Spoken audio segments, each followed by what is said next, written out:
In today's video, I'm going to discuss a very important topic, and this topic is about the difference between no and not.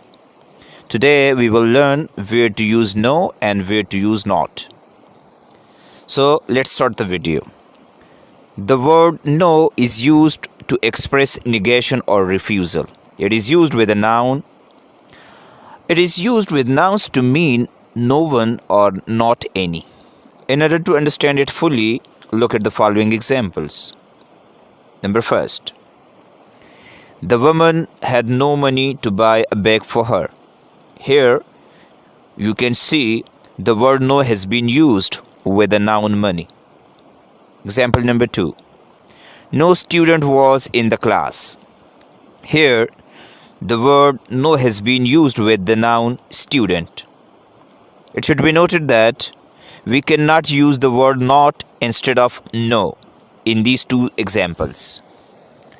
Okay, the next word is not. So let's read about the word not.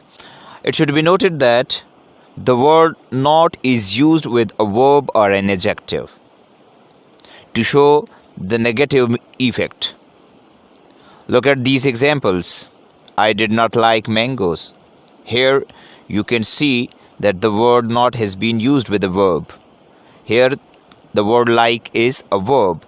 So the word not has been used with a verb. Similarly, in sentence number 2, the students were not happy with the results. Here the word not has been used with an adjective. In simple words, we can say that if someone wants to use these two words, no and not, correctly, she should keep these points in her mind, that the word no is always used with a noun and the word not is always used with verbs and adjectives. So it was all about the topic, the use of no and not. I hope you may have learned and understood this topic. If you have any question regarding this topic, you can ask me in the comment box. Thank you for watching my videos. Allah Hafiz.